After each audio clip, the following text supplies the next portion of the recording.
Lazio secara resmi telah mengumumkan transfer striker Boulaye Dia dari Salernitana dengan nilai transfer 12 juta euro. Ia telah sepakat menaikkan kontrak 4 tahun di Stadio Olimpico, yang artinya ia akan terikat kontrak dengan Biancolesti hingga musim panas 2028. Sang striker direkrut tepat waktu sebelum laga pembuka Serie A di kandang melawan Venezia. Dia akan mengenakan seragam dengan nomor 19 di musim pertamanya di bawah pelatih Marco Baroni. Mantan manajer Liverpool Jurgen Klopp akan kembali ke ruang ganti setelah dia sepakat untuk memimpin Dortmund dalam pertandingan khusus. Klopp akan kembali ke ruang ganti untuk pertandingan di Signal Iduna Park pada tanggal 7 September. Penampilan ini akan menjadi bagian dari acara perpisahan untuk dua pemain Dortmund, Lukas Piszczek dan Jakub Błaszczykowski. Dortmund baru-baru ini merilis video promosi yang menginformasikan keterlibatan Klopp dalam acara tersebut. Albert Gudmundsson sudah resmi bergabung dengan Fiorentina dalam status pinjaman disertai kewajiban untuk dipermanenkan dari Genoa setelah menyelesaikan tes medis pada Jumat kemarin.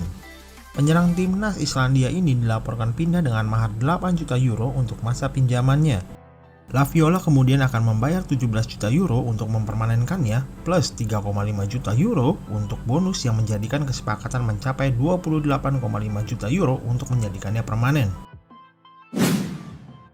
Youssouf Fofana resmi bergabung dengan AC Milan. Gelandang asal Prancis ini direkrut dari AS Monaco. Ia bakal mengenakan nomor punggung 29 di Milan. Fofana diikat kontrak selama 4 tahun hingga 30 Juni 2028. Rossoneri diperkirakan harus mengeluarkan dana total senilai 25 juta euro untuk merampungkan transfer pemain 25 tahun tersebut. Proses transfer Fofana ke Milan terbilang tak banyak hambatan.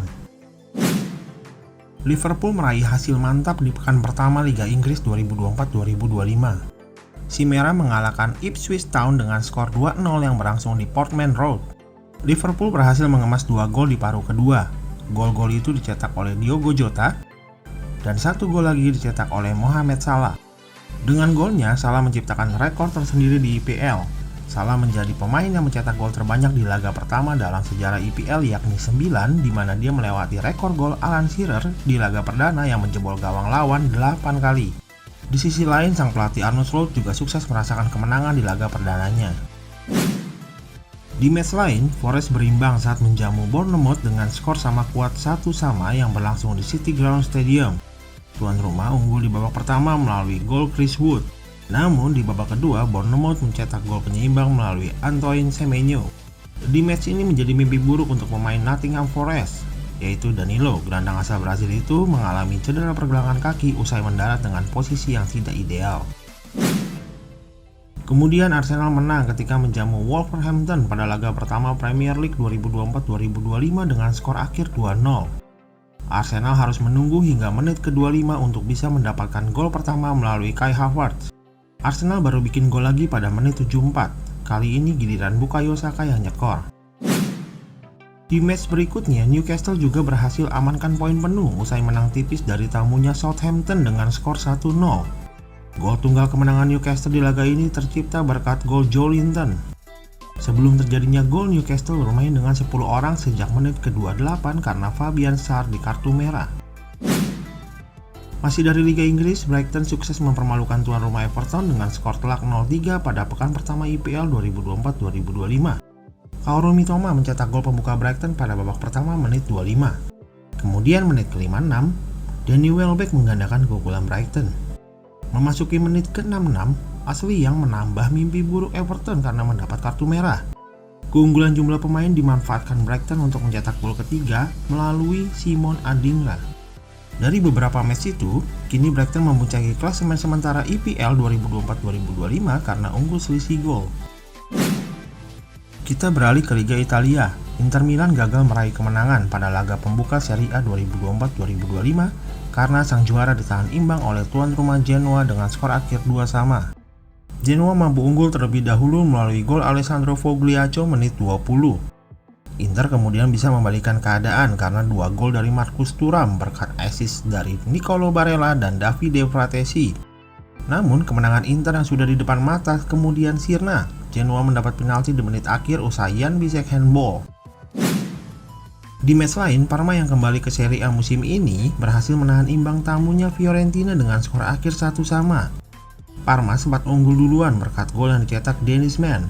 Namun di babak kedua, Fiorentina menyamakan kedudukan melalui gol dari Biraghi. Menit ke-83 Fiorentina bermain dengan 10 orang usai Marin Pongracic di kartu merah. Namun tidak ada gol tambahan yang tercipta. Kemudian AC Milan nyaris saja kalah di laga perdana mereka musim ini ketika menjamu Torino yang berkesudahan dengan skor akhir 2-2. Torino unggul terlebih dahulu berkat gol bunuh diri dari Malick Thiaw di babak pertama, sementara Dufan Zapata sukses menggandakan keunggulan Il Toro di babak kedua. AC Milan memperkecil kedudukan berkat gol striker baru mereka Alvaro Morata, sebelum akhirnya Noah Okafor sukses menyamakan kedudukan melalui golnya. Dari 3 pertandingan itu, kini AC Milan berada di puncak klasemen sementara Serie A 2024-2025 karena unggul selisih gol. Kemudian dari Spanyol, Barcelona sukses mengawali La Liga musim 2024-2025 dengan kemenangan.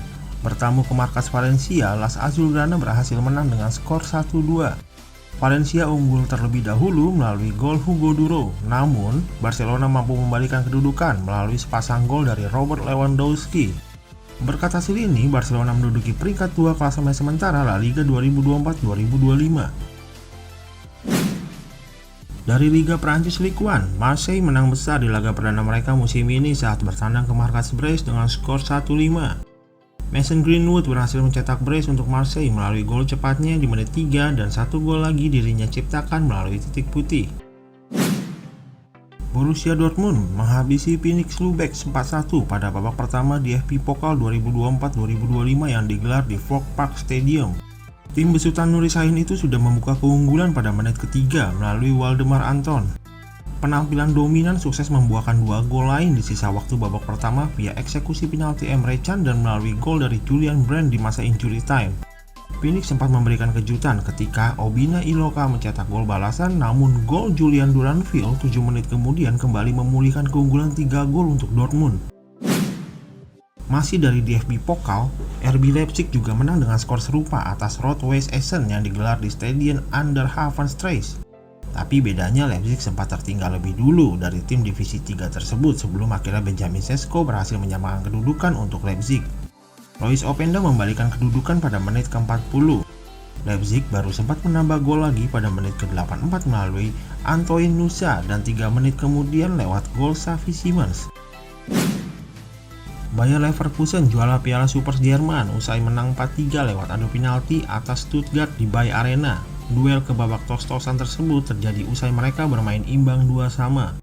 Leverkusen membuka keunggulan di menit ke-11 melalui keberhasilan Leverkusen meraih juara Piala Super Jerman semakin mengukuhkan dominasi mereka di kompetisi domestik dalam setahun terakhir.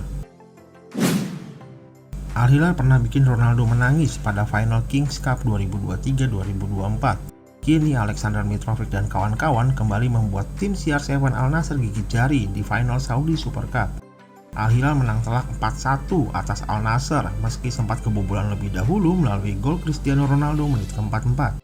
Kemenangan Al Hilal dipastikan oleh gol-gol Sergej Milinkovic-Savic, kemudian mereka memperlebar jarak melalui brace dari Alexander Mitrovic menit ke-63 dan pada menit ke-69. Serta gol terakhir Al Hilal tercipta pada menit ke-72 melalui gol dari Malcolm. Phil Jones mengumumkan gantung sepatu dari sepak bola di usia 32 tahun. Mantan bek MU tersebut selanjutnya akan meniti karir sebagai pelatih. Ia tak lagi memiliki klub sejak kontraknya di Old Trafford habis pada Juni 2023. Pria kelahiran Preston itu lalu menjadi pelatih MU U18 di musim 2023-2024. Bergabung dengan MU sejak 2011, Jones menjadi bagian dari skuad Setan Merah yang terakhir kali memenangi Liga Inggris pada 2013. Namun ia sulit mengembangkan karirnya karena terganggu cedera yang kian parah pada musim-musim terakhirnya.